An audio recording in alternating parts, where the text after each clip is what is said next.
Começam agora as aulas do 5º ano do Ensino Fundamental. Vem aí, matemática. Oi, crianças, tudo bem com vocês? Sejam bem-vindos aqui a mais uma aula de matemática com a professora Anali. Bem-vindos também vocês, alunos da EJA, que nos acompanham aqui todos os dias. Todos vocês, muito bem-vindos. E hoje, vamos ver o nosso objetivo logo na entrada? Vamos lá? Resolver problemas que envolvam a ampliação ou a redução de figuras poligonais. Então, isso que nós vamos fazer, nós vamos resolver problemas utilizando aquele conhecimento que a gente aprendeu já em algumas aulas passadas, que era o quê? Isso, a ampliação e a redução de figuras. A gente vai ver na prática agora como que a gente usa, Para que a gente usa a ampliação e a redução. E nós vamos ver também que essa ampliação e essa redução, ela obedece àquela condição de semelhança. Lembra as condições de semelhanças? Então, a gente vai dar uma lembrada nela hoje também, tá bom? E para iniciar, vamos direto para o nosso problema inicial. Vamos lá? Então, o nosso problema inicial diz assim, ó. Tomemos por unidade a medida do lado do quadradinho, da malha quadriculada. E, na verdade, esse nosso problema inicial é uma lembrança só, das condições de semelhança que nós vamos ver agora. E vamos observar, então, quais das duas figuras, se é a figura 1 ou a figura 2 que possui, as figuras semelhantes, por consequência, uma ampliação ou redução da outra. E para isso, a gente vai fazer aqui na mesa com a professora. Então, a professora trouxe aqui, o que estava lá no slide de vocês. A professora montou aqui a atividade para a gente fazer essa análise agora. Então, nós temos a figura 1 e nós temos a figura 2, que é composta, dessas partes aqui. A figura 1, A e B, compõem ela, e a figura 2, C e D, acompanham, a composição da figura 2. Bem, lá perguntava qual das duas figuras, se era a número 1, se era a número 2, que eram figuras semelhantes, por consequência, uma ampliação da outra ou redução, A maior é a ampliação da menor e a menor é a redução da maior. Para a gente ver isso, a gente tem que visualizar, nossa condição de semelhança. Vocês sabem qual que é a condição de semelhança? Lembram lá qual que é a condição de semelhança? Vamos ver aqui. A condição de semelhança são os ângulos iguais. Então, todos os ângulos são iguais?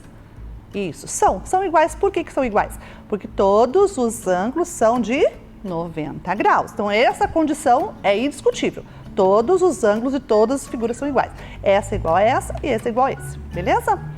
Mas agora vem a segunda condição. Qual que é a segunda condição? Os lados, Os lados têm que ser proporcionais. Vamos ver aqui, nessa figura, nós temos 2 lados, Contem com a professora aqui, 2. Estão observando?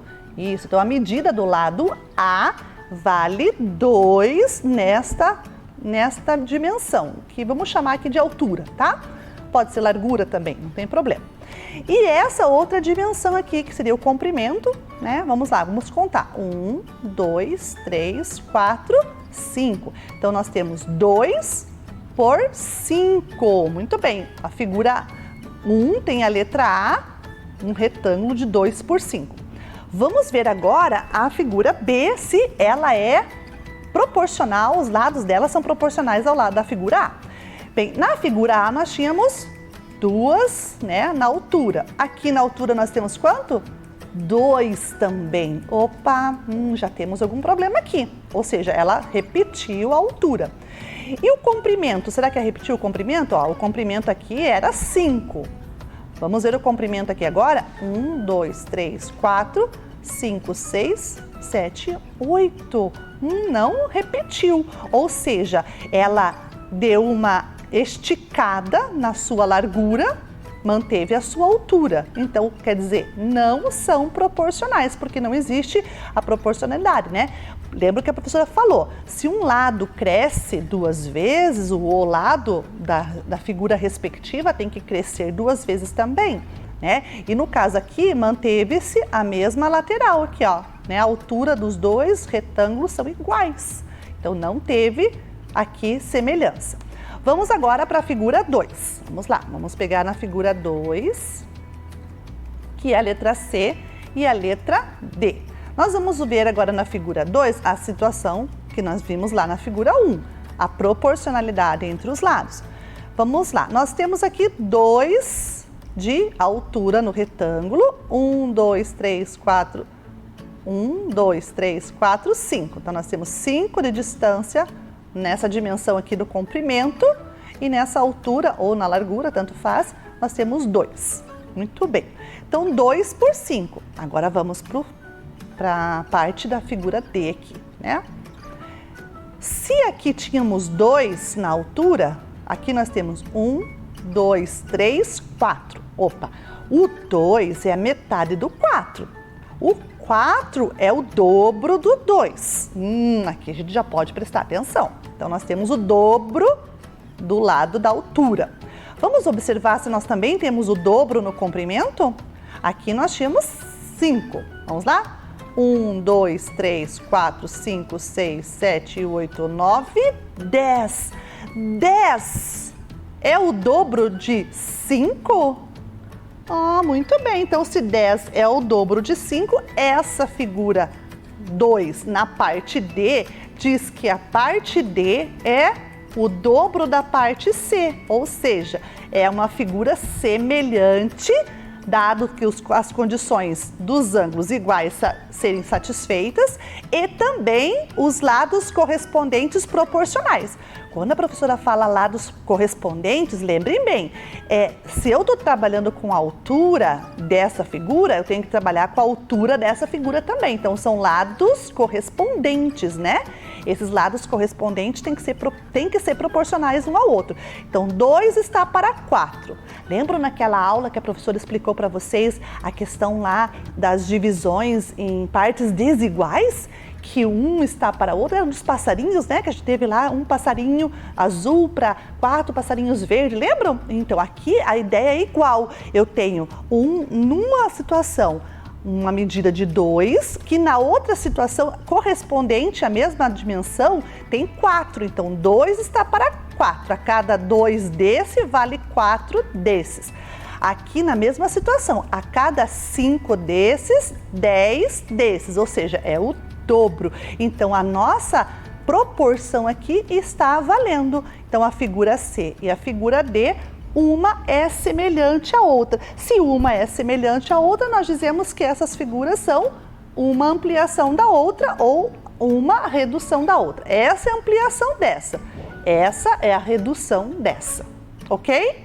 Muito bem, então a gente fez aqui uma lembrança, né, da nossa aula lá de semelhança que a gente teve, né, alguns dias atrás. Então, a aula de semelhança, nós demos uma relembrada, porque a gente vai usar esses conceitos na aula de hoje, tá bom?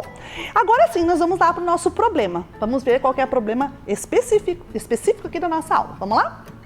Aí está o problema que a gente vai resolver agora aqui com a professora. Então, a horta do sítio do seu Bernardo tem a seguinte área. Então, aí na figura de vocês está aparecendo a área da figura, né, da horta lá do seu Bernardo. Então, aí é uma espécie de T, tá? Ele tem esse tamanho dessa horta, mas, né, por conta aí da produção que aumentou, ele decidiu ampliar essa horta. Então, olha o que está escrito do lado. A cerca que contornava esta horta tinha, né, ou tem 20 unidades de comprimento. Então, 20U significa 21 unidades. Essas unidades podem ser metros, decâmetros, enfim, né? A gente não vai se detalhar agora em qual é a unidade. A gente vai chamar de U, qualquer que seja a unidade. Então, se valia 20 unidades de comprimento, a cerca, né, dessa primeira horta aí, a gente vai poder ver depois que realmente tem 20 unidades o perímetro da horta. E por causa, então, da produção, do aumento, né, que ele teve, ele precisou ampliar as dimensões, né, dessa horta aí, em 2 vezes, ou seja, tem que deixar 2 vezes maior, o dobro, né, na proporção aí. Quanto será o comprimento dessa nova cerca que o seu Bernardo precisa colocar aí na nossa horta? E, por consequência, qual será a área, né, que ele também terá de horta para plantar? Então tá aí, agora a gente vai resolver aqui na mesa com a professora esse problema do seu Bernardo. Vamos lá. Então nós temos aqui agora, né, a malha quadriculada com a figura lá representada, né, da horta do seu Bernardo. E aí nós vamos ampliar o dobro da dimensão, tanto no comprimento quanto na altura. A gente vai começar fazendo aqui pela parte de cima. Nós temos duas partes, a parte de cima e a parte de baixo aqui do T, né? Então a gente vai ter que ampliar primeiro a parte de cima, depois a gente amplia a parte de baixo, beleza? Então vamos lá, vamos ampliar o comprimento. Aqui nós temos quanto? Nós temos 6. Qual é o dobro de 6? 12. Muito bem, então vamos lá. Vamos contar com a professora aqui, ó. 1, 2, 3, 4, 5, 6, 7, 8, 9, 10, 11, 12. Então aqui nós vamos fechar inteiro o nossa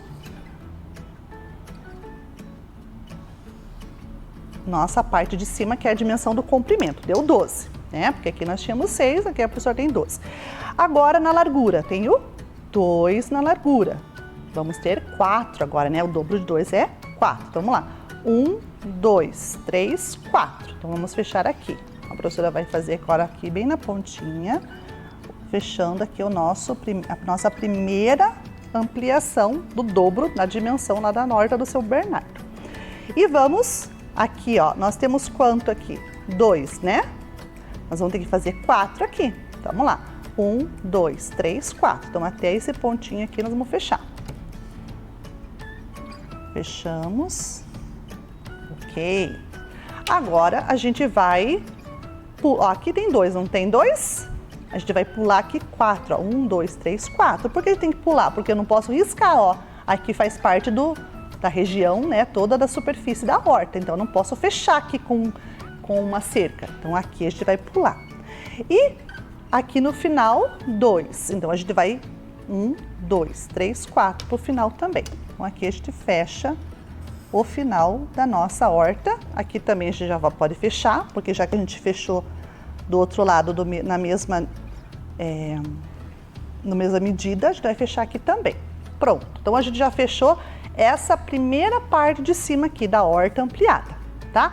Agora a gente vai para a parte de baixo.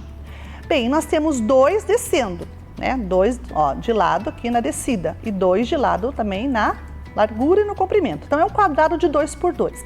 Qual é o dobro de 2? 4. Então, nós vamos ter que fazer um quadrado de lado 4, tá? Porque é o dobro de 2. Então, vamos lá. 1, 2, 3, 4. Vamos parar ali naquele pontinho. Então, a professora vai riscar aqui com a régua. Ótimo. Aqui na nossa largura 2, aqui vai ser 4. 1, 2, 3, 4. Pontinho aqui para a gente poder fechar a nossa dimensão da largura da parte de baixo. E aqui a gente só vai unir, fechando o nosso perímetro da horta ampliada. Então, vejam lá, nós tínhamos a horta no tamanho original e um projeto fechou a horta ampliada nas dimensões do dobro do que tínhamos na horta original. Então, nós tínhamos na horta original 2 por 6 e na parte de cima e na parte de baixo nós tivemos 2 por 2. Então, aqui a gente fez na parte de cima 4 por 12 e aqui 4 por 4. Então, vamos ver os lados correspondentes agora. A gente tem que observar os lados correspondentes. Bem, os ângulos, a gente não vai se deter nos ângulos agora. Por quê? Porque são figuras de lados retos, né? Com ângulos nos cantinhos de 90 graus. E esse ângulo aqui de fora, né? É um ângulo também igual ao que nós temos aqui, né? Se a gente for medir depois o ângulo, ele vai dar um ângulo maior que 180, né? Porque ele faz toda essa curva aqui. Então, a gente não vai se deter no tamanho do ângulo agora. A única coisa que eu posso dizer é que todos os ângulos de todos os vértices aqui da figura são exatamente iguais aos que estão aqui, porque são ângulos retos nas pontas, né, maiores, e aqui são ângulos, aqui fora no caso, né? Seria um ângulo reto para o lado de fora. Então, é igual que está aqui. As dimensões. A largura, nós temos aqui a largura, temos a largura aqui também. Aqui 2, aqui 4. 2 é a metade de 4. 4 é o dobro de 2. Aqui nós temos 6, aqui nós temos 12. 6 é metade de 12. 12 é o dobro de 6. Então, se eu tenho o dobro na dimensão da largura, eu também tenho o dobro na dimensão do comprimento. Muito bem, então, largura e comprimento fazem o dobro. E qual é o perímetro agora? Porque ele tem que cercar. a nossa pergunta era, qual é o tamanho da cerca que ele vai ter que usar, né? Agora, nós tínhamos 20 aqui. E aqui agora? Vamos contar. 1, 2, 3, 4, 5, 6, 7, 8, 9, 10, 11, 12, 13, 14, 15, 16, 17, 18, 19 e 20, 21, 22, 23, 24, 25, 26, 27, 28, 29 e 30, 31, 32, 33, 34, 35, 36, 37, 38, 39, 40. Então, 40 é o tamanho do contorno da nova cerca, ou seja, ele vai usar, se a gente usava 20 na cerca aqui a gente vai usar também o dobro. Olha que legal que a gente descobriu aqui. Dobrando a dimensão dos lados, né, das dimensões aqui, tanto do comprimento quanto da largura da figura, a gente dobrou também o perímetro. Nós tínhamos 20, o dobro de 20 é 40. Então, olha que interessante. E quando a gente dobra as dimensões dos lados, a gente também dobra a dimensão do perímetro. E a área? Será que a gente dobrou a área? Bem, a área aqui, quanto que nós tínhamos de área na figura menor? 1, 2, 3, 4, 5, 6, 6 com 6, 12. 12 com 4, 16. Então, no total, aqui nós tínhamos 16 unidades quadradas. Aqui, o dobro de 16, quanto que vale o dobro de 16? 2 vezes o 16. Isso, 32. Aqui não tem 32. Aqui é bem maior. Por que que não tem 32? Porque a área, ela amplia tanto na dimensão da largura, quanto na dimensão do comprimento, né? Comprimento e largura. Então, nas duas dimensões, a área abriu. Então, quando a gente abre assim, a área de dentro não fica o dobro. No caso da nossa figura, ela cabe 4 vezes a área aqui. Será que é 4 vezes? Vamos fazer aqui a conta. Aqui nós tínhamos 16, né? Vamos ver aqui, ó. 1, 2, 3, 4. 4 vezes 12, né? Porque nós temos 12 aqui no comprimento. 4 vezes 12 é 48. 48, aqui nós temos um quadrado de 4 por 4, que dá... Quanto que dá 4 por 4? Isso, dá 16. Então, o que que nós tínhamos lá? Nós tínhamos aqui 48 mais o 16. Isso, 48 mais o 16. Muito bem. Somando o 48 mais o 16 dá quanto? Isso, dá 64. Então, veja, o que que o 16, o 64 é do 16? É 4 vezes o 16. Faça aí na continha 4 vezes 16 para vocês verem. Então, nós vamos pôr agora aqui na nossa lousa a continha. 16 vezes 4. 16 vezes 4. 6 vezes 4, 24. Vai 2 lá em cima. 4 vezes 1, 4, mais 2, 6. Olha aqui, 64. Ok? Então, aqui nós comprovamos que a área, ela fica 4 vezes maior.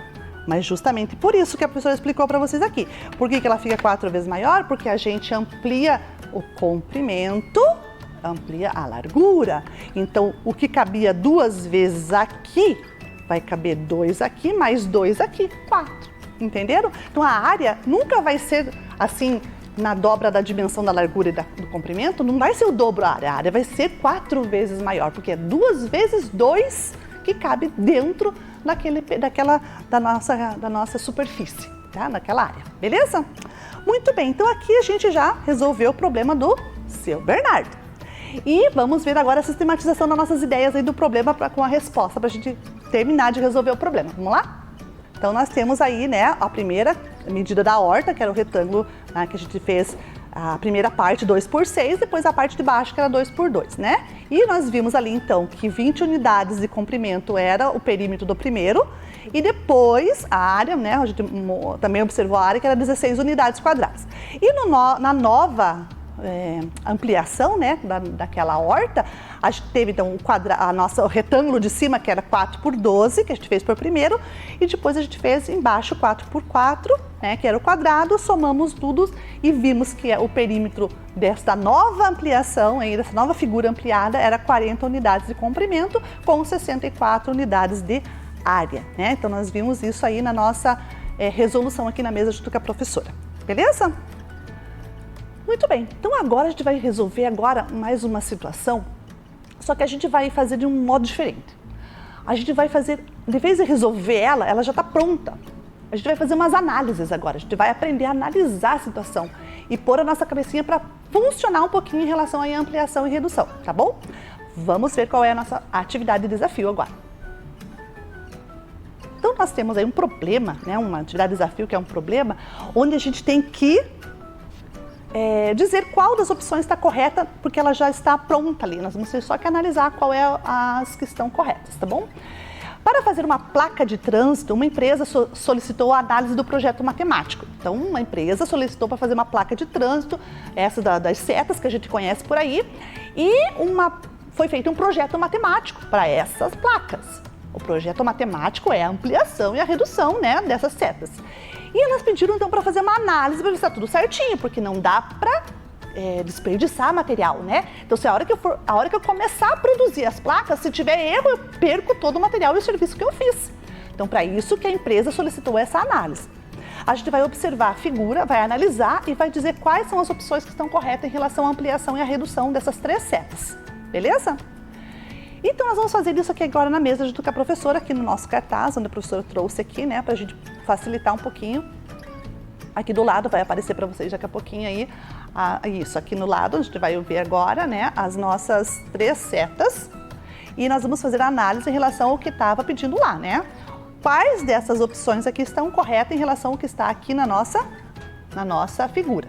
Primeiro, vamos ver aqui o que nós temos na primeira afirmação. Essa é uma afirmativa. Os ângulos relativos aos vértices P' e P' são retos, ou seja, medem 90 graus. Um detalhe. Essas letrinhas que estão aqui são letrinhas que estão dando nome para os ângulos, né, formados em cada uma dos pontinhos ali, tá? Como está sendo nomeado e eles estão colocando P com um risquinho em cima e o P com 2 risquinhos em cima, a gente faz a leitura assim, P' e P'.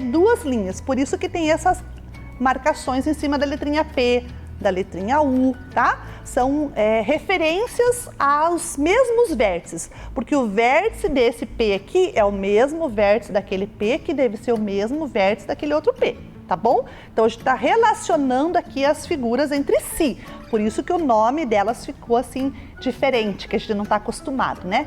P', P' e P', tá bom?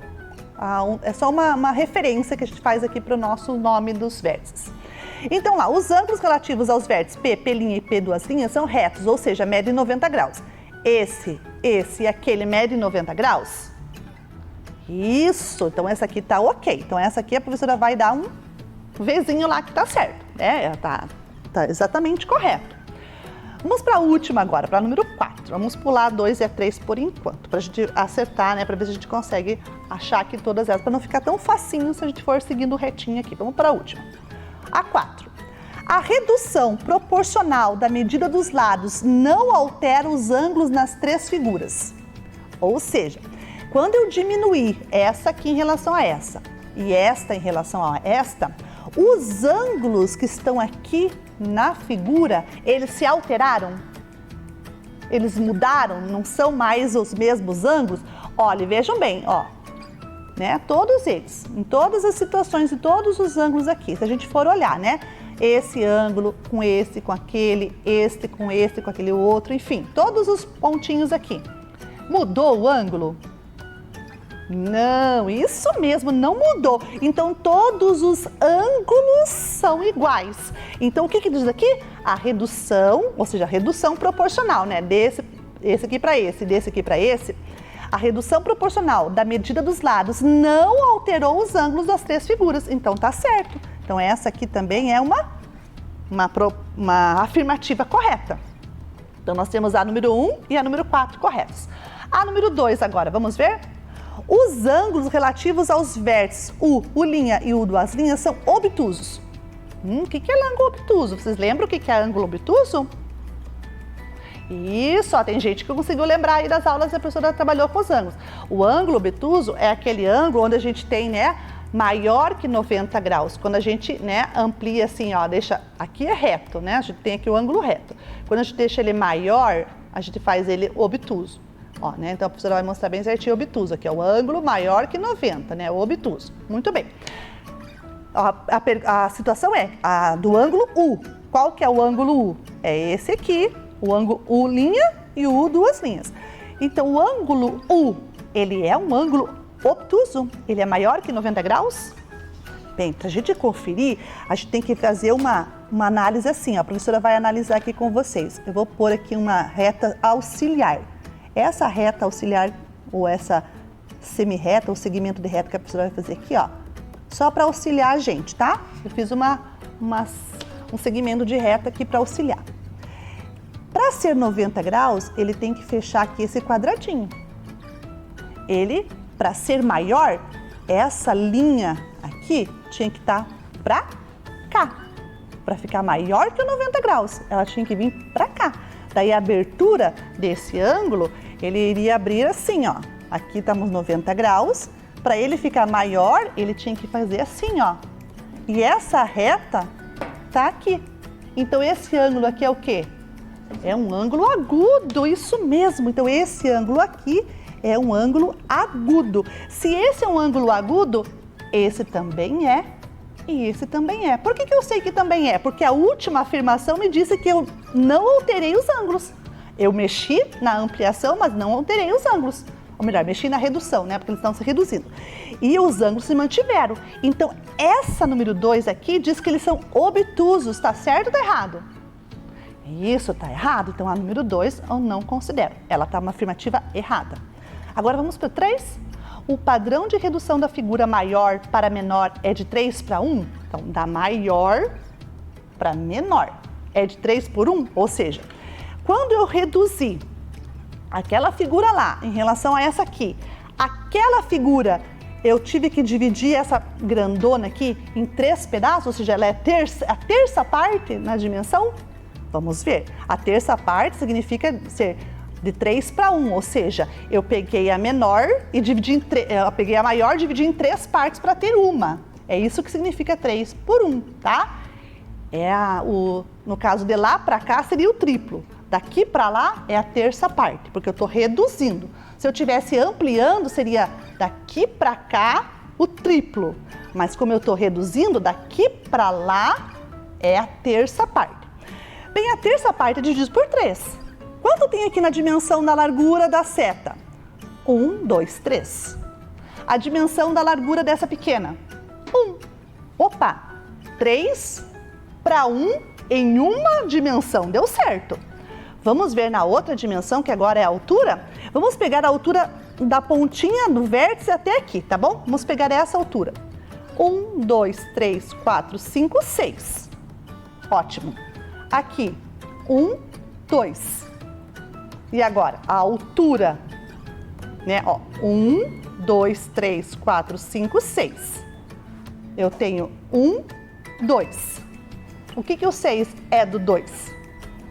E isso é divisão em 3 partes, né? O 6 dividido em 3 partes dá 2 cada parte. Cada parte valia 2. Ou o 6 dividido em 2 partes daria 3 em cada uma. Então, 3 por 1 aqui também é a cada... Ó, aqui eu tenho 2, aqui eu tenho 6. Então, eu divido aqui em 3, fico com 2, né?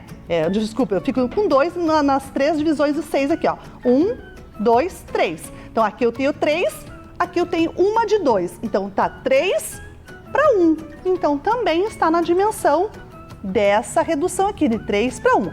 Vamos de novo para a gente ficar bem entendido nessa questão aqui, ó. Na altura eu tenho 6. Aqui eu tenho 2. 2 cabe quantas vezes aqui dentro? 3. Muito bem. Se cabe 3 vezes, significa que essa aqui é 3 e aquela lá é um grupo de 2. Muito bem, 3 por 1 também. Então, a nossa questão número 3 aqui está correta. Nós tivemos corretas a 1, a 3 e a 4. Vamos ver agora no nosso slide lá a nossa resolução? Então, aí, a nossa resposta certa é a letra D. A 1, a 3 e a 4 estão corretos. Muito bem? Ok? Ótimo! Então agora nós vamos rapidinho para mais uma atividade para a gente ficar bem craque nessa atividade aí da ampliação e redução. Vamos lá? Temos agora a observação ali do triângulo, né? E esse triângulo vai fazer parte de uma placa também. Então, para fazer uma placa maior semelhante à da figura, 4 amigos fizeram um projeto matemático. Então tá a Ana, o Bernardo, a Célia e a Diana. Os 4 amigos tentaram ampliar a figura original, que é essa que está no cantinho aí da sua telinha do lado esquerdo da TV. Muito bem. Agora, a gente olhando para essa figura daí do lado superior esquerdo. Qual dos 4 amigos conseguiu fazer a ampliação desta gravura aí do triângulo? Vamos olhar nas 2 dimensões. A largura do triângulo e a altura. A largura é 1, 2. A altura é, conte os quadrinhos. 1, 2. Muito bem, 2 por 2 é a dimensão da largura com a dimensão da altura do triângulo. Muito bem, e agora olha lá na Ana, no Bernardo e na Célia. Bem, o Bernardo e a Célia já caem fora, né? A gente já sabe disso. Por quê? Porque eles ampliaram só uma dimensão, ou seja, o Bernardo ampliou só para cima, para o lado não foi. E a Célia, ao contrário, ampliou só para o lado, para cima ela não foi. Então não teve a ampliação nem do Bernardo nem da Célia. Agora temos que olhar a Ana e a Diana. Vamos olhar a Ana primeiro? Qual é a largura do comprimento? Desculpe, quanto vale o comprimento desse triângulo? Ou seja, essa parte de baixo aí, né? O nosso pé do triângulo, digamos assim. Conta lá com a professora. 1, 2, 3, 4, 5, 6. Muito bem. Conta a altura. Bem no meio ali, ó, que tá passando um tracejado bem no meio da pontinha lá do triângulo da Ana. Vamos contar comigo. 1, 2, 3, 4. 6 e 4. Opa! Lá na nossa figura original era 2 por 2. Se eu ampliar o dobro, tinha que ser 4 por 4. Ali tem 4 por 6. Então a Ana não deu certo, a Ana. Será que é a Diana? Vamos conferir. Quanto que é a nossa largura do triângulo? Conte comigo lá na base do triângulo da Diana. 1, 2, 3, 4. Vamos olhar no meio agora e subir com a altura. Conte comigo. 1, 2, 3, 4. Olha aí, então quem é a resposta? A Diana que conseguiu fazer corretamente a ampliação do triângulo para fazer a placa. Muito bem, então aí estão as atividades feitas, né? A gente treinou um pouquinho aí a nossa cabecinha aí nessa questão da ampliação da redução. E é isso, para isso que a gente serve, para usar esses conhecimentos, né, sobre ampliação e redução para fazer esse tipo de coisa, como por exemplo placas, como por exemplo a horta do seu Bernardo, né? Na construção civil a gente também usa essas questões de ampliar ou reduzir. A gente tem que fazer projetos e os projetos às vezes estão no papel, na dimensão do papel, precisa ser passado para a dimensão, né, real. Então a gente tem que ampliar e reduzir figuras nessas situações. Então a professora mostrou para vocês algumas utilidades desse conhecimento. E tudo isso foi para quê? Para a gente cumprir o objetivo. Qual era o objetivo da nossa aula? Vamos ver? Resolver problemas que envolvam a ampliação ou a redução de figuras poligonais. A gente conseguiu fazer isso? Muito bem, a gente conseguiu. Veja quantas coisas a gente mexeu aqui. A gente mexeu com o problema, né, do seu Bernardo, a gente mexeu lá com o problema da análise, né, da figura das setas. Agora a gente foi na TV e fizemos a atividade das placas triangulares. E para você também treinar um pouquinho mais esse conhecimento, né? Fazer alguns exercícios aí para ficar com a nossa cabecinha bem, né, cheinha de conhecimento, a professora trouxe a tarefa. Vamos ver a tarefa. Então a tarefa são essas situações aí, 2 tarefas. A do lado esquerdo é uma, do lado direito é outra. Então na primeira tarefa nós temos a malha quadriculada de um quadrado e embaixo tem 4 opções de figuras que foram originadas, né? Ou seja, desculpe, tem 4 figuras que uma delas originou a redução do quadrado de cima. Olha que agora a professora está fazendo o contrário. Em cima eu tenho a redução da figura que está embaixo. Eu estou perguntando qual das figuras que a Mariana, debaixo aí dessas 4 opções, qual dessas figuras foi a que a Mariana reduziu ali em cima. Então veja, agora é o contrário, você vai olhar para de cima como redução e vai procurar embaixo qual daquelas figuras que a Mariana usou para reduzir e ter essa figura original aí, que é a de cima, né? No caso, o quadradinho. Beleza? Então pensa bem aí, olha bem que tá bem facinho. Nossa, tá dada essa nossa tarefa aí, tá bem fácil. E vamos para a segunda tarefa, que é do ladinho. Então, com base na figura número 1, que é aquela do triângulo, está escrito figura 1 embaixo, a Diana desenhou a figura 2, que é a figura que está do lado, escrito figura 2 embaixo. Ela aumentou as dimensões, ela deixou maior. A pergunta que vocês vão responder com um X ali na letra A, B, C ou D, é a figura 2, né, que ela desenhou, ela foi, primeiro, letra A, multiplicada por 2, letra B, dividida por 2, letra C, multiplicadas por 4 ou letra D, divididas por 4. Então, a dimensão da largura e da altura do triângulo 2. Foi feito o que para ela desenhar a figura 2 em relação à figura 1, tá bom? Então, olhe bem, observa e marca o X em qual das 4 opções que é a correta.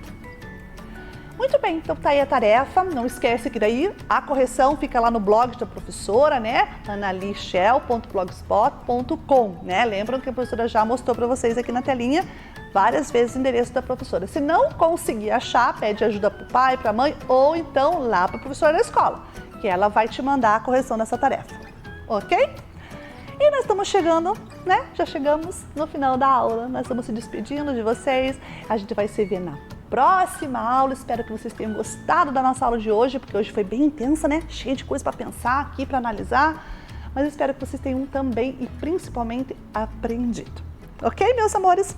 Então a professora vai ficando por aqui. Um beijinho para vocês, fiquem bem e até a próxima aula. Vem aí, Ciências da Natureza. Olá, alunos! Sejam todos bem-vindos para mais uma aula de Ciência e Natureza. E agora nós vamos continuar o nosso processo de investigação, experiência e conhecimento, indo para o objetivo da aula de hoje. Venham ler junto com a professora o objetivo: conhecer o corpo humano como um sistema integrado, identificando as relações entre os sistemas. Sistema nervoso. Então, hoje nós iremos estudar sobre o sistema nervoso. Para isso, vocês têm que colocar o quê? A data do dia, então o dia, o mês, o ano, não é? Componente curricular, ciência, natureza e o que mais? Muito bem, o número da unidade 14 e o nome da nossa aula, sistema nervoso, né? Então anotem bem direitinho no caderno, né? Vão coletando as evidências para esse processo de investigação e prestando muito bem atenção à aula.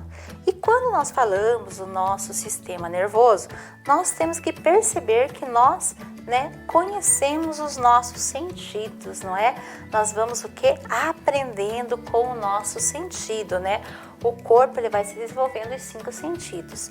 A audição, né? O nosso ouvido, para uma música, para prestar atenção na aula de ciência da natureza, não é? O olfato, para que a gente venha sentir os cheiros, né? Nós vamos criando memórias dessas sensações. Então, o olfato, o cheiro, né? O cheiro do café, bem, né? Passado na hora, o cheiro, né? Da terra quando chove, não é? Então, nós vamos conhecendo esses cheiros pelo olfato. O paladar, né? Ali ele está, né, com a língua de fora, mas não, o paladar é porque nós sentimos a sensibilidade, né, dos gostos na nossa língua, né? Então ali a gente vai sentir o gosto, por exemplo, de um sorvete, não é, de uma fruta, né, que a gente vai saborear, né? E nós também vamos diferenciar o que é azedo, o que é salgado, não é? E o tato. Então o tato, né? Ali tem uma imagem de uma criança e essa criança ela está conhecendo pelo tato, né, a sua bochecha, o seu rostinho, não é? E o tato nós também sentimos sensações, né, como o frio e o calor. Nós conseguimos pegar numa superfície, né, e, né, instigar os outros sentidos para nós, né, aprendermos como que é essa superfície, se ela vai ser lisa, se ela vai ser áspera, não é? E também a visão. Né, a visão que nós vamos desenvolver para observar as cores, não é? Para a gente aprender cada vez mais, né? Para a gente poder enxergar, para a gente saber quais são aqueles elementos, não é?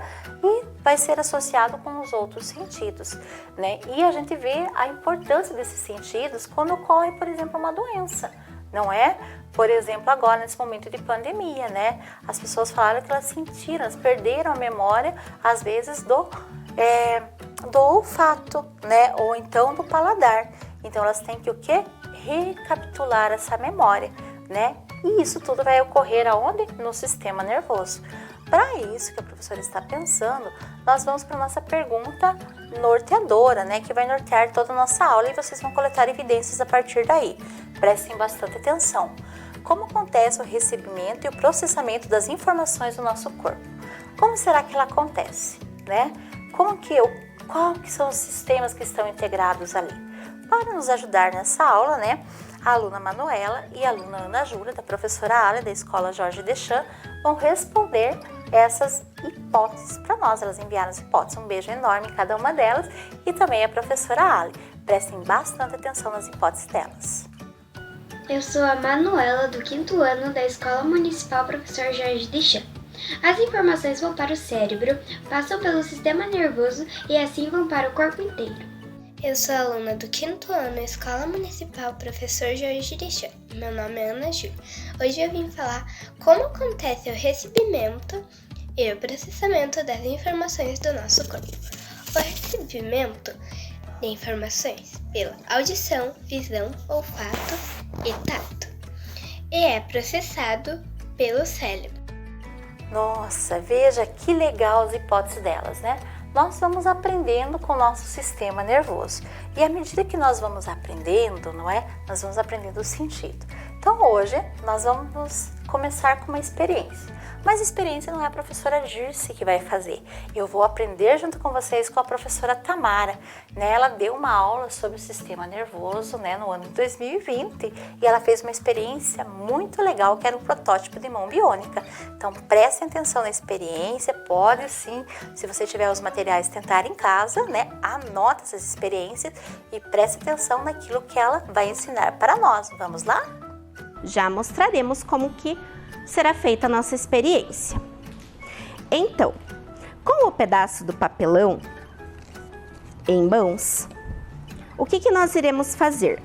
A nossa experiência, ela é um projeto de mão biônica para mostrar os movimentos do nosso corpo humano. Primeiro de tudo, vocês irão desenhar a mão de vocês. E também um pedaço do antebraço.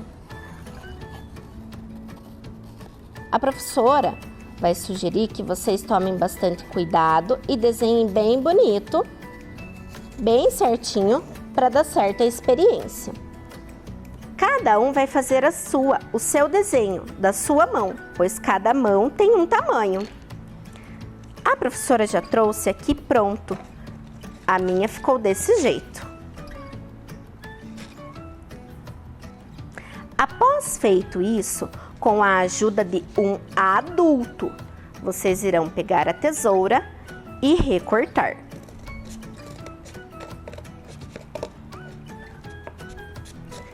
A professora já trouxe aqui pronto para mostrar como ficou. A mão irá ficar mais ou menos assim. Após feito isso, nós sabemos que nas nossas mãos possuem articulações que fazem com que os nossos dedos eles se movam. Para que no nosso projeto de mão biônica também ocorra isso, é necessário que vocês utilizem a régua para ajudar a dobrar cada segmento do dedo. Esses 4 dedos são 3 dobras que serão feitas.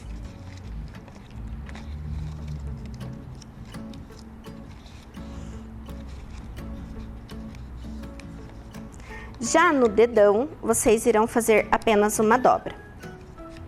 Após feito isso, vocês irão cortar os pedaços de canudinho, utilizando a tesoura com a ajuda de um adulto, mais ou menos entre 1 a 2 centímetros.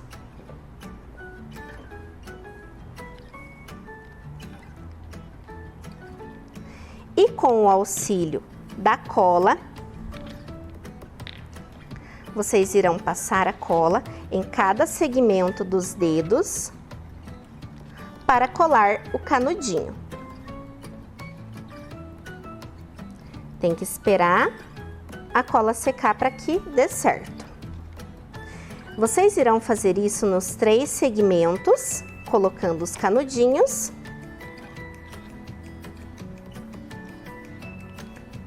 E depois de feito isso, nós utilizaremos o barbante. Cortaremos um pedaço de barbante para passar dentro do canudinho. Aqui na ponta, vocês irão dar um nó para que fique firme. A professora já trouxe aqui mais ou menos pronto para mostrar como ficou. Então, os dedos, os canudinhos grudados em cada segmento do nosso dedo, um na palma da mão. Com o barbante, vocês farão um nó para que ele fique firme. Passarão por dentro dos canudinhos e chegando aqui, ó, como se fosse na palma da mão, vocês farão argolas para que seja encaixado o dedinho de vocês aqui, para que a gente possa puxar e funcionar o nosso projeto de mão biônica. Quando a professora falou sobre o elástico, quem tiver em casa pode estar colando aqui, ó, na parte de trás dos dedos. Após feito isso, com um pedaço que sobrar de papelão, vocês devem fazer o suporte aqui para que a mão encaixe e vocês possam movimentar a mão biônica. Vamos ver como ficou o projeto de mão biônica pronto? Então, a do nosso grupo de pesquisa de aula ficou assim. E aí, vamos ver se ela funciona? Encaixaremos as argolas nos dedos.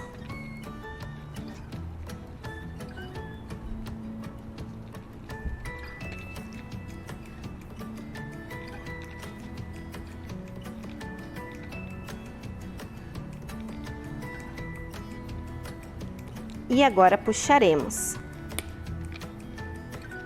Uau, olha só, funciona de verdade.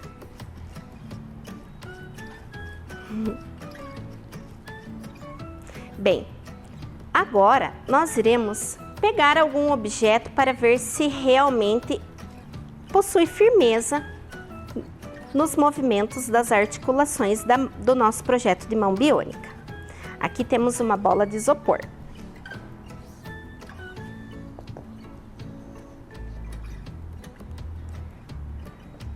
Segura. Viram só? Que interessante. Agora, testaremos com um copo plástico. Segura também.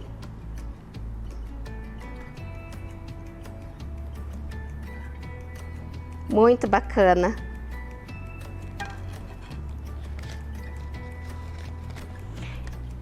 E aí, gostaram da nossa experiência? Né? Então a professora Tamara, ela ensinou e a professora Gilce também tentou fazer, né? Junto com o meu filho lá na minha casa, um protótipo. Não tinha todos os materiais, faltou elástico, fio, eu utilizei fio dental, né? Porque é uma experiência para a gente tentar fazer. E eu fiz esse protótipo, claro, medi na mão do José Antônio, né? Então, ó, não tá, vamos ver se vai dar certo na minha mão, né? Vamos, ó, consegui mover, né? Não coloquei ainda, então tá conforme o tamanho da mãozinha dele, né? Então, olha aqui, observe como está, né? Então, aqui, ó, para mim mexer os dedinhos. E você também, na sua casa, ó, a professora vai mostrar para vocês que eu tentei, né? Vocês podem fazer o protótipo dessa mão biônica, tá? Vão mexendo, vão aprendendo, ó, verificando como vai mexendo os dedinhos, tá bom? E aproveitem bem para aprender sempre mais. E aquilo que a professora Tamara disse, né? Dos nervos, do sistema nervoso central, que nós temos ações e estímulos que são ações, né, voluntárias e involuntárias, nós vamos pensar o que são essas ações. Ações voluntárias são, por exemplo, eu quero tomar um gole de água. Eu vou tomar um gole de água. Eu quero agora fazer essa mão biônica. Então, eu vou pegar os meus sentidos e vou fazer essa mão biônica do jeito que ela está, com o material que eu tenho, né? E voluntária, nós temos essas ações que são dos nossos órgãos, como isso mesmo, respirar. Olha aqui, ó, os batimentos cardíacos, não é? São ações involuntárias do nosso organismo, todas elas aonde? No nosso sistema nervoso. E o nosso sistema nervoso, ele é dividido em sistema nervoso central e sistema nervoso periférico. No sistema nervoso central, né, o que vai ocorrer? Ele é o centro do processamento das informações do corpo, recebendo e interpretando estímulos, sendo composto pelo encéfalo e pela medula espinhal ou espinal. Tá? Vocês vão encontrar dessas duas formas nas literaturas que vocês vão ler no livro didático também. O sistema nervoso periférico, e ele já é composto por nervos que se originam no encéfalo e na medula espinal. Então agora a professora vai deixar essa imagem aqui, mas eu vou pegar a Lica ali para a gente explicar um pouquinho melhor para vocês. Vamos lá? Então a Lica, para quem não conhece, né, é o nosso boneco anatômico, é como nós a denominamos. Então aqui nós temos a região do encéfalo, isso mesmo, que fica o cérebro, e aqui a medula espinal, né, ou espinhal. Então vou mostrar aqui o encéfalo, o cérebro, né, ele vai fazer o ligamento com a medula espinal, olha aqui, ó, cérebro, e aqui o ligamento com a medula. Estão observando aqui? Não é? E depois essa medula vai ter um sistema nervoso periférico, que ela vai fazer as ramificações dos nervos, tá bom? Então ela vai para vai ser dois sistemas nervosos, então eles vão estar interligados, tá? Então ele se divide, na verdade o sistema nervoso ele vai se dividir em dois, né? O central e o periférico, né? Então ele só divide em dois. Então observe bem como que funciona, veja como que é feita essas ligações, como elas são importantes, não é? E envio mensagem para todo o nosso corpo e também para os nossos órgãos. Então agora nós iremos retornar para o nosso slide. Então aqui, ó, sistema nervoso central. Então vocês viram ali na região do encéfalo, né? Nós temos o cérebro, o cerebelo, né? E ali o tronco encefálico, né? Então essas são as partes do sistema nervoso central. E a medula, né? A medula espinal. Então essa é a composição que nós observamos ali no nosso boneco anatômico, que a professora chama de Lica, não é? E agora, né, que nós aprendemos sobre o sistema nervoso central, nós vamos pensar um pouquinho, né, nos órgãos que o compõem.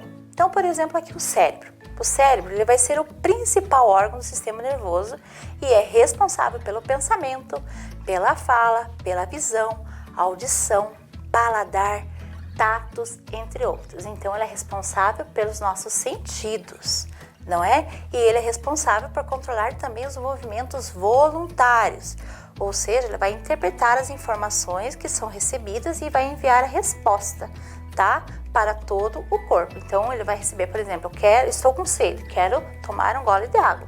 Então, ele vai interpretar essa informação e eu vou fazer, né, esse gesto voluntário. Já o tronco encefálico é a parte inferior do encéfalo, é responsável por conduzir os impulsos nervosos do cérebro até a medula espinhal, né, ou espinal, e vice-versa, tá? Ele produz os estímulos nervosos que controlam as atividades vitais do organismo, como, por exemplo, os movimentos respiratórios, os batimentos do coração, os reflexos, espirro, tosse, entre outros, né? Então, veja como que ele é importante. Então, aqui nós já temos ações involuntárias, né? O tronco cefálico já vai mandar essas informações, né? O batimento cardíaco, a nossa respiração e até os movimentos involuntários. Por exemplo, espirro, né? Algo assim que dá um tremelique, também é um movimento involuntário que nós vamos ter, tá? Continuando, o cerebelo, que também compõe, né, o nosso sistema nervoso, que são os órgãos que compõem. Encontra-se na parte posterior e abaixo do cérebro. Então, vocês observem ali bem na imagem. Tem a função de coordenar os movimentos precisos do corpo e manter o equilíbrio e a postura, entre outras funções como a a contrações nos músculos. Veja como que é importante, né? Então ele vai manter o equilíbrio do nosso corpo, né? Já vai estar envolvendo ali com o sistema muscular, o sistema locomotor, o esquelético. Então tudo está interligado, por isso que os sistemas do nosso corpo são interligados. E agora a medula espinhal ou espinal, tá? É um cordão de tecido nervoso localizado dentro da coluna vertebral, como a professora mostrou ali no boneco anatômico para vocês. E tem um formato semelhante a um tubo. Sua parte superior está ligada ao tronco e encéfalo. Então está ligado na região ali que nós vamos ter do cérebro, não é? Tem por função conduzir os impulsos nervosos de todo o corpo para o cérebro e organizar atos involuntários ou chamados reflexos. Veja o quanto que é importante, né? Quanto que ela conduz os impulsos nervosos para os nossos órgãos. Veja a importância de tudo isso. E agora, né, o nosso cérebro também tem uma parte que vai ser protegido. E essa parte que protege, ela vai proteger, são 3 camadas, que é o que? As meninges, né? Então nós temos 3 camadas das meninges e ela tem a função de proteger o cérebro. Ele não fica totalmente exposto, né? Ele vai ter uma proteção, né? E essa proteção é muito importante para ele, né? Porque ali nós temos que manter o quê? O nosso cérebro funcionando, né? A região encefálica, para o quê? Né? Do encéfalo, né? Para que nós tenhamos os impulsos nervosos para o resto do nosso corpo, para que eles possam comandar o nosso corpo. Continuando, nós vamos para o sistema nervoso periférico. No sistema nervoso periférico, ele vai ser composto por nervos que se originam no encéfalo e na medula espinhal, tendo por função ligar o sistema nervoso central ao restante do corpo. Nesse caso, as informações do encéfalo e da medula espinhal chegam aos demais órgãos e tecidos do corpo e vice-versa. Então, observe ali a diferença, né? É como se fosse todos os nervos, como não, né? É os nervos do corpo que vai mandar essa função. Então, ele vai se ramificar e vai enviar as informações para todos os outros órgãos do nosso corpo, né? Então, veja como que é a importância disso tudo. E agora, né, a professora vai mostrar uma outra experimentação na bancada, né, que vai ser sobre os neurônios, né, que é essa parte aí muito importante do sistema nervoso. Vamos para a bancada? Então, aqui, né, nós temos os neurônios, que nós já aprendemos que é a nossa célula do nosso sistema nervoso, né, que nós já aprendemos nas aulas anteriores. E aqui, como que ele acontece todo esse processo de mensagem, né? Os impulsos elétricos, né, eles vão ser recebidos pelos dendritos, tá? Que essa parte aqui, tá? Vai chegar aqui no núcleo, ele vai passar pelo axônio, né? Ou também chamado de bainha de mielina, tá? Essa bainha aqui, os axônios é como eles vão fazer um envolto para que essas informações não vá para outros locais, para ele se direcione, né? Como se fosse uma capinha de um fio, tá? Que se ele direcione até ele fazer a função dele de passar essa informação, tá? É um corpo celular, né? E ele vai chegar até as terminações dos axônios, que é essas terminações aqui. Pode observar, né, que essas terminações, elas não estão ligadas com outro neurônio, tá? Elas não podem estar ligadas, né? Então, elas vão ser transmitidas essas mensagens, né, de uma forma eletroquímica, tá? Então, eles não estão ligados. Então, tem essa proteção aqui entre eles, né, para que não ocorra um outro probleminha, tá? Então, assim, para que ocorra essa neurotransmissão seja feita de uma maneira eficaz, não é? E ocorra a sinapse, né, que é a troca de informações de uma maneira mais eficaz. Então, aqui é a parte básica da formação do neurônio. Quando vocês vão estudar um pouquinho mais além, nos outros anos, né, vocês vão aprender um pouquinho mais todo esse funcionamento. Mas agora, inicialmente, é essa base.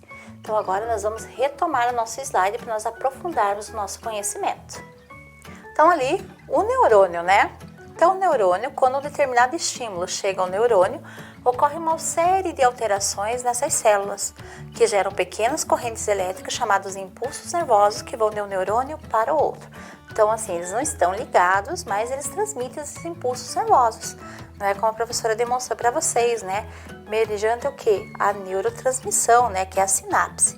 Então, para a gente aprofundar um pouquinho, relembrando como acontece. Então, os dendritos captam as informações e passam para o axônio, que envia esta informação para outro neurônio.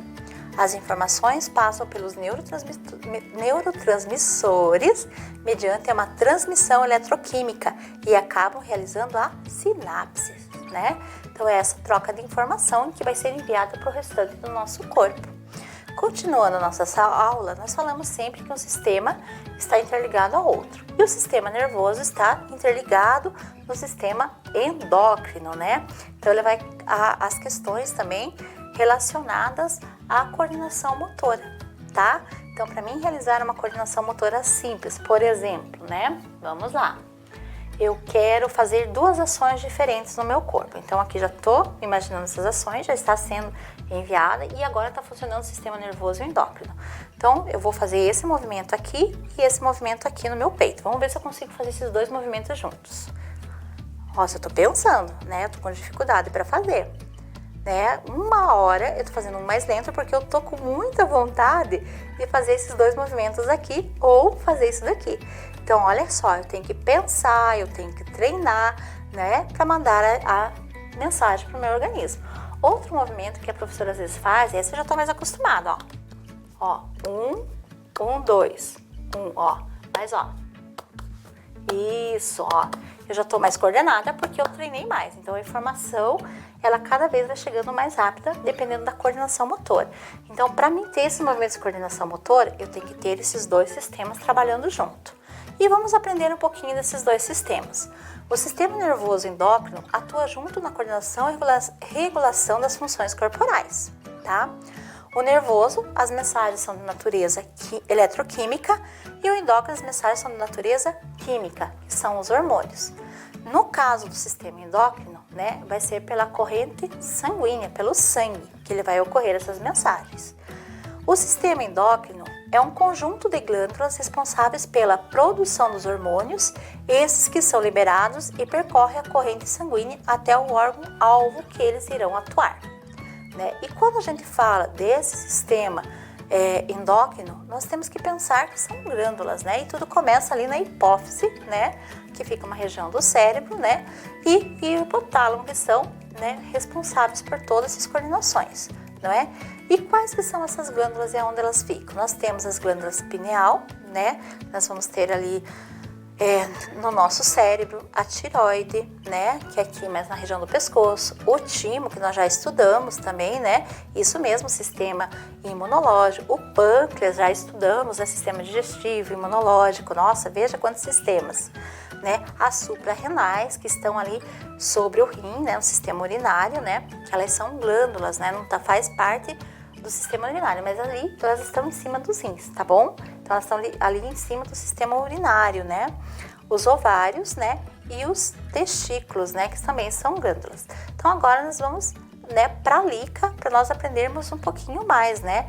Lembrando aqui também para falar um pouquinho da hipófise e do hipotálamo. Então vamos lá observar na lica. Então aqui na região do cérebro, né, nós vamos ter a hipófise, né, que ela vai regular todas as glândulas do nosso corpo. Então nessa região aqui, né? E também nós temos aqui também o hipotálamo, como vocês já observaram ali na imagem, agora vamos observar aqui, né? E o hipotálamo, né, nós já estudamos ali na questão do sistema urinário, lembra do IDH inibido? Isso mesmo, né? Quando tem que liberar mais água, quando tem que reter água no organismo, então está nessa região aqui também, tá? Dessa formação, tá? Então ele vai controlar. Então a hipófise controla todas as glândulas do nosso corpo. E aqui nós temos também uma glândula que é a pineal, né? Que ela vai controlar a nossa vontade de dormir, o nosso sono, não é? Então é uma outra glândula que é importante aqui, que está no nosso cérebro. E agora nós vamos continuar aqui descendo aonde que tem o timo, tá? Então agora a professora vai virar a lica aqui, né? Eu vou falar mais ou menos das regiões que tem, né? Aqui, desculpe, primeiro a tireoide, né? A professora falou timo, mas nós já chegamos lá. Então a tireoide, né? Que é uma glândula que regulamenta o que fica aqui na região da garganta, a obtenção de energia, né? E também o nosso metabolismo. O timo, ele fica mais ou menos, né, ali na região do coração, tá? Então é essa região que fica o timo, tá? Você vai tirar aqui para nós vermos. Lembra que ele fica maior quando a gente parece que ele é maior quando a gente é criança, né? Isso, né? Então ele vai ficar nessa região aqui mais ou menos próximo ao coração, né? E ele regula as células de defesa do nosso organismo. Quando a gente vai descendo, né, nós vamos ter o pâncreas, que vai ficar lá atrás, né, dessa região. Deixa eu, a professora vai tentar tirar aqui também, né? Aqui é o timo, né, região do coração. Opa, tem que cuidar. Né? Vamos ver se eu consigo tirar. Tá? Então aqui nós vamos tentar observar os órgãos, né? Olha quantos nós estamos, né, desmontando aqui a lica, né, para mostrar para vocês, né? Então aqui nós vamos ter mais ou menos aqui, né, o pâncreas, que vai ficar nessa região aqui atrás, tá? Que também são os hormônios, os enzimas para o sistema digestivo. E aqui as suprarrenais, lembra as glândulas aqui, ó? Próximo aqui que a gente vai ter as suprarrenais, que vão também para os nossos rins, tá bom? Então, elas vão controlar as emoções, a adrenalina, tá? A noradrenalina, né? Noradrenalina, que é o sódio, o potássio e a água, né? E vai liberar esses hormônios também, tá?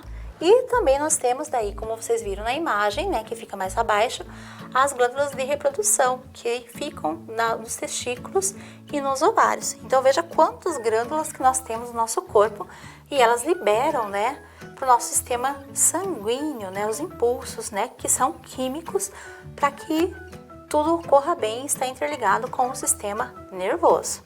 Então agora, né, nós vamos continuar a nossa aula nos slides. Vamos lá? Então aqui, né, nós já vimos a hipófise, né, que ela regula todas aquelas glândulas que nós temos do sistema endócrino, né, e hipotálamo, né, que ele vai regular a temperatura do nosso corpo, né, e para vocês terem uma ideia, ele não regula só a temperatura, né, por exemplo, a nossa questão do nosso humor, sabe, quando a gente fica muito bravo, né, e a gente às vezes está muito nervoso, ele controla também para que a gente tenha, né, a sensação de ficar mais, não ficar mais tranquilo, mas para a gente não controlar essa explosão, tá? Então ele também dá o equilíbrio, ele controla a nossa pressão, né? E o ritmo mesmo do IDH, né? Que fica ali, né? Aquele hormônio que libera aquela vontade, né? Que nós temos de liberar a água, o nosso suor, não é? E também a nossa, né? Quando a gente tem um excesso de água para nós liberarmos a urina. Então veja como que está tudo interligado em diversos sistemas. E agora, né, como vocês aprenderam bastante coisas nessa aula, eu tenho uma atividade para vocês. Essa atividade é só para decifrar o enigma. Então vocês vão observar as letrinhas e o número que tem ali nas letrinhas. E abaixo, né, eu quero só 2 órgãos do sistema nervoso, bem simples. E vocês vão preencher ali esses 2 órgãos, né? Descobrindo o que? O enigma, tá? Então vai ficar o número e vai ver a letrinha que vai colocar. Vocês têm 8 minutinhos para essa atividade.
Tenho certeza que vocês conseguiram realizar essa atividade. Então agora nós vamos para a correção. Então eu vou tirar ali a parte do enigma, né, das letrinhas e dos números, e nós vamos para a correção. Então a primeira palavra é cérebro e a segunda medula espinal, né, que a gente também pode falar como espinhal. Então essa é a correção da nossa atividade sobre o sistema nervoso. Ela é bem simples, né? E ela está treinando o quê? Isso mesmo, o estímulo das respostas para vocês, tá bom? E agora, né, antes de nós terminarmos a nossa aula, né, em relação a isso, nós vamos para a nossa bancada para nós fecharmos essa aula bem direitinho. Então vamos lá para a bancada? Então aqui nós vamos fazer tipo uma tabelinha do sistema nervoso, do sistema endócrino. Em relação à natureza da mensagem, lembra lá dos impulsos? Isso! O sistema nervoso é eletroquímica, né? Então ele vai mandar impulsos eletroquímicos, né? Nos neurônios que vão transmitindo para um neurônio do outro mediante a neurotransmissão, que é a sinapse. E o sistema endócrino, ele é químico, né? Então ele vai transmitir a mensagem pela corrente sanguínea. Em relação à velocidade dessa mensagem, né? A velocidade do sistema nervoso, ela é muito rápida, ela é muito alta, né? Considerando alta, né? Porque ela é muito rápida. E já no endócrino, ela é mais baixa, né? Que é o sistema ali, aquela corrente sanguínea, então ela vai um pouquinho mais devagar, tá? Em relação também à questão do gasto de energia, o sistema nervoso, se ele é mais rápido, né? Também é alto. Então o gasto de energia no sistema nervoso, ele vai ser alto. E no sistema endócrino, mais devagar, ele vai ser mais baixo, isso mesmo. E a via de distribuição, agora sim, para a gente fixar bem. Como que é distribuído os impulsos elétricos do sistema nervoso? Muito bem, né, de um neurônio para o outro, então pelos neurônios, né? E agora, como é a via de transmissão do sistema endócrino, né, das glândulas ali, né, desse sistema? Pelo sangue, então vai todo pela nossa corrente sanguínea até os órgãos, né? E a ação do organismo no sistema nervoso, né? Ele vai ser mais pontual, então ele vai ser restrito e pontual, que ele vai direto para o órgão. No sistema endócrino, né, como é pela corrente sanguínea, ele vai ser amplo e sistêmica, né? Ampla e sistêmica, ou seja, vai percorrer toda a nossa corrente sanguínea. Então agora, né, que vocês fixaram bem, já agora o sistema, né, nervoso, endócrino, tudo junto, aprenderam bastante, nós vamos para o nosso slide para retomar um pouquinho da nossa aula. Então, né, quero agradecer primeiro a Manuela, a Ana Júlia e a prof delas, a prof Alessandra, né, por ter enviado as respostas, né? E como acontece o recebimento e o processamento das informações do nosso corpo, né? Então, aqui é a conclusão da nossa aula. O sistema nervoso funciona como uma rede de comunicação do organismo, pois capta as mensagens e estímulos do ambiente e interpretando, arquivando e elaborando respostas que podem ser por meio de movimentos, sensações ou constatações, tendo ações voluntárias e involuntárias. Então, nós aprendemos tudo isso hoje. E também, há uma interação entre o sistema nervoso e o sistema endócrino. Atua na coordenação e regulação das funções corporais, sendo que o primeiro pelas células neurológicas, mediante os neurotransmissores, e o segundo pelos hormônios, via corrente sanguínea, sendo dois sistemas que trabalham juntos, Por quê? Porque o nosso corpo, é um sistema interligado. Então, nós atingimos o objetivo dessa aula de hoje, E claro, vamos cuidar bem do nosso corpo sempre, para que todos os nossos órgãos estejam funcionando direitinho, E claro, aprendendo com as aulas do Vem Aprender, com a sua professora, para o quê? Para nós criarmos a nossa memória, E aprender sempre mais, porque eu quero a sociedade cheia de cientistas em todas as áreas. Um beijo enorme em cada um de vocês, no coração de vocês, e até a próxima aula de Ciência da Natureza. Tchau, tchau! Vem aí, matemática.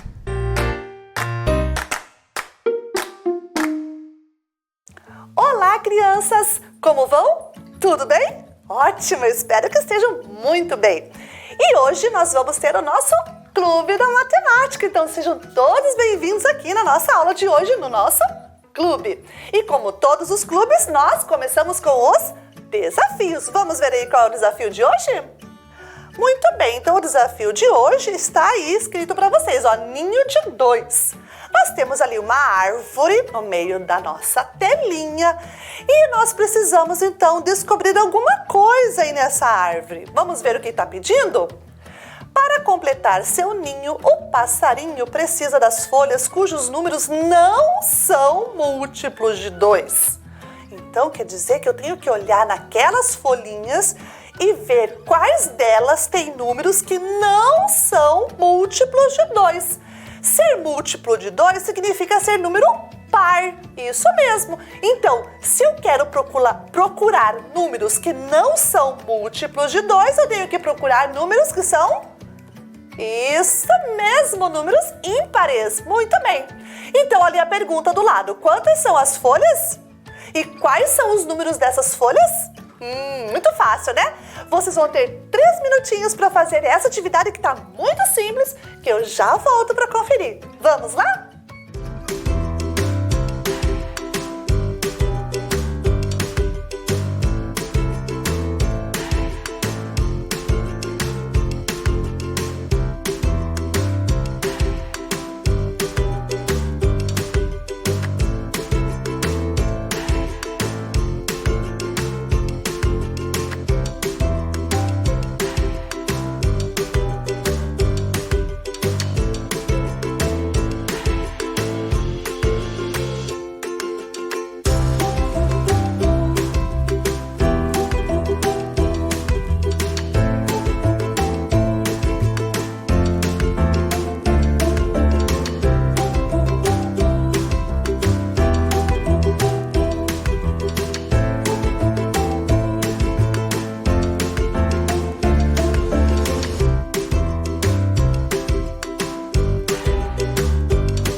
folhas. Conseguiram? Ótimo! Se você não conseguiu, mas se esforçou, ó, tá valendo também. Mas agora vamos conferir para ver se a resposta ficou jóia, tá bom? Vamos lá?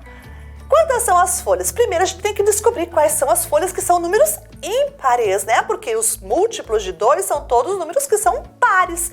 E nós temos muitos números pares aí na nossa atividade. Vejam lá, temos 60, 130, 82, 72, 108, 94, 66. Nossa, é bastante número. Mas nós temos que procurar aqueles que não são os múltiplos de 2. Bem, não são múltiplos de 2, vamos ver. Olhando bem, será que a gente já viu? Opa, eu já achei um. Será que você encontrou o mesmo que eu?